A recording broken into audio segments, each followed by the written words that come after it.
kulika olutabalo bwe lubadde lwabyo bituukiridde olwaleero.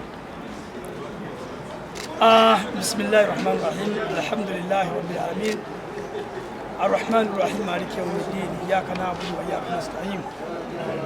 Anyo kwebaza Allah muni byonna ateekateeka keesa obudde n'abuzibya.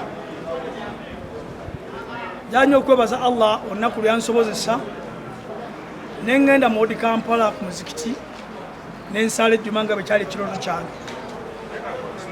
Nyongera okwebaza Allah ate yanzijayo nga obulamu bwange nkyabuyina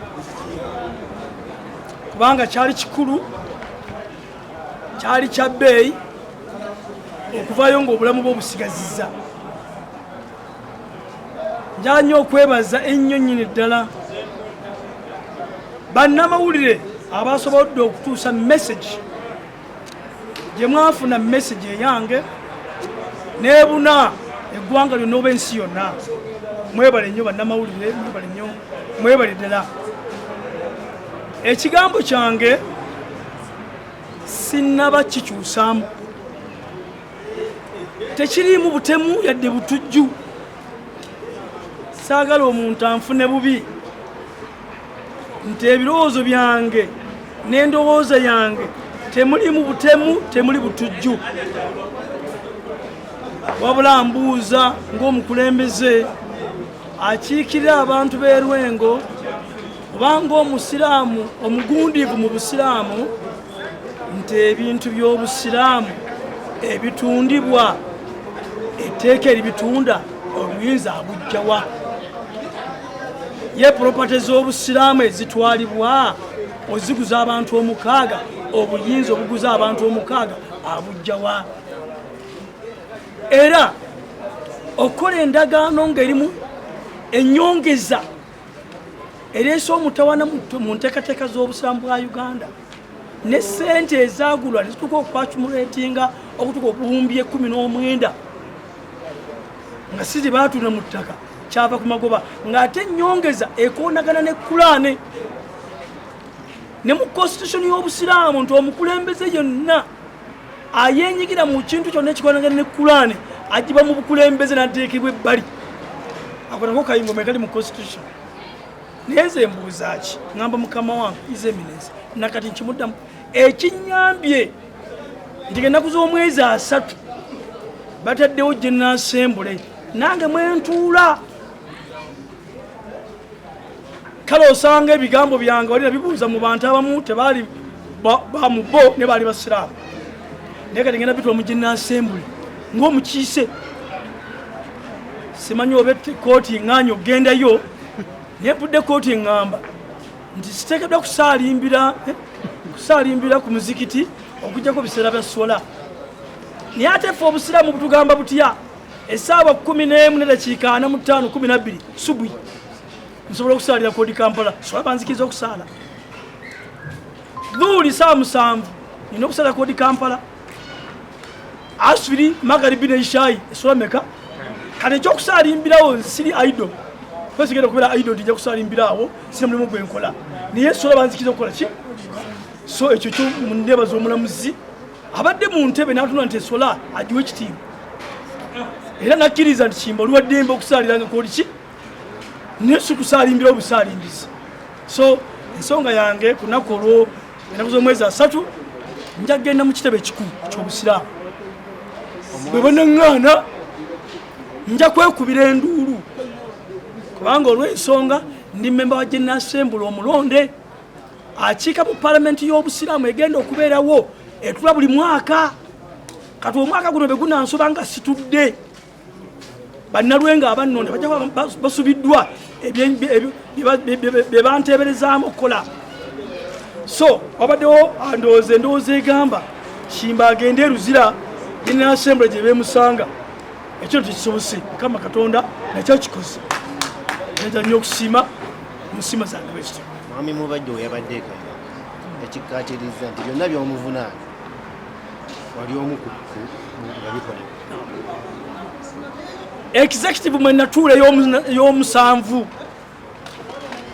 twayisa ekiteeso nga sitwesazeemu bwe yakireeta mu executive n'agamba nti ettaka ly'Essembabule square miles 2 lyanyagibwa naye afunye investor agenda otuwa ekizimbe mu Kampala gali kwoleka era executive teyeesalamu twakikkiriza ne tumugamba bino wammanga sooka ogende onnyonnyo mukwatagane n'investor oluvannyuma okomewo otunnyonnyole kyataakola oluvannyuma bwe yakikola twakikkiriza ne tumugamba tulage ekizimbe kiri mu Kampala gali kwoleka nakati nze mubuuze sente ezabese ekyo kyayogerako twakikanyako ekyoguza omuntu omu justice twakikanyako naye atulage ekizimbe esente ezava mu ttaka eryo zizagula. Ensonga ey'okubiri nakola ensobi nakwata ettaka lyerimu naliguza muganga ani yamulagira. Nakola ensobi ettaka lyerimu naliguza omusirikale Major Brigadier Jimu kyoba kyanyemanya bali basatu abali ku ttaka ki tubuuze ebyo byonna bimukoza yani nze byemubuuza so bagamba nti twakikanyako kyetwakanyako yakimenya olw'ensonga twamugamba genda otese ne justice okomewo tudize executive olage otutuuse byataakola.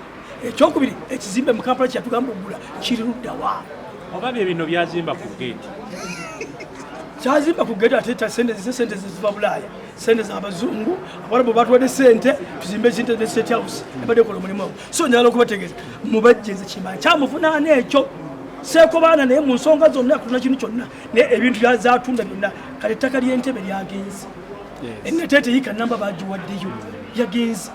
Mubuuza obuyinza obutunda ebintu ebyo abujjawa ebiri byonna binamala kuggwawo tulusirisi Kiyimba sijja kusirika era njagera maaso n'okumubuuza ananeyungako okumubuuza nja mwaniriza aba n'abasigadde nja kubadeka nze enkola ogwange.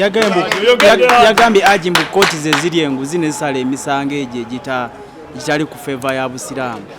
Njagala nkutegeeze ekkooti zezimulagira okutunda ebintu by'abantu kati ekkooti yatunda emirundi 3 kkooti naye erina okutunuulira omutuufu yaliwa n'omutuufu yali luddawa kkooti si nkyamu ebyo bintu bya Mubajje nga muki ng'omuntu abasiraamu abaakutuba ate ng'oli ku mulamu gwakulwanira bya busiraamu baba bubakazi abasiraamu si bankuba abo baali bakifeesi baali baguliddwa bugulibwa nga bazze kuyambako mukama waabwe n'abalina endowooza ng'eyiye kubanga nabo tebabulamu naye alina ababe abamukolaki abamuwagira naye nze omulamu ogwange nkyaguliko era sinakujjako kigere.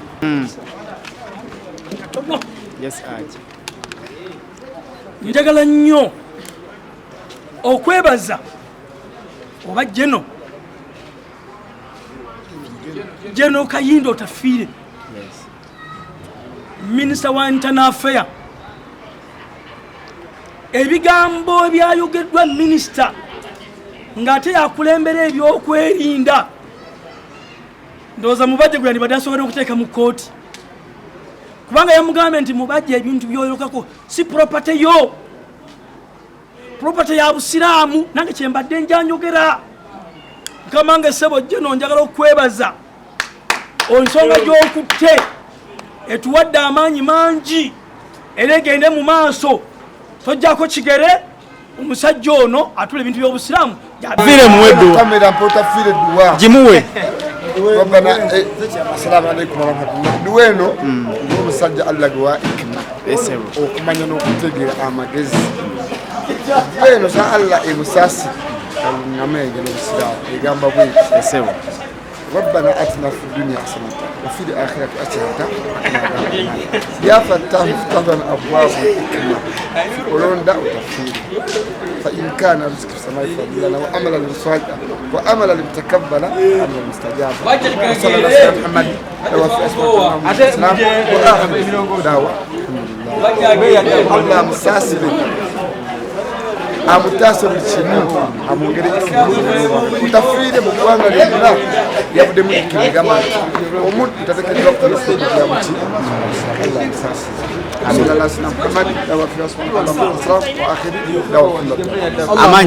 amanya babu Ibrahim kati Kiyimba avuddeyo okulwanira ebintu byaffe byabaki byabasiramu n'okulwanira ekitiibwa ky'obusiraamu okusigala nga weekiri teri kuzikiza era ensonga lwaki olaba nga tuli wano twebaza abalamuzi abadde mu musango guno kubeera tino tebasaze mazima era batuukiriza ensonga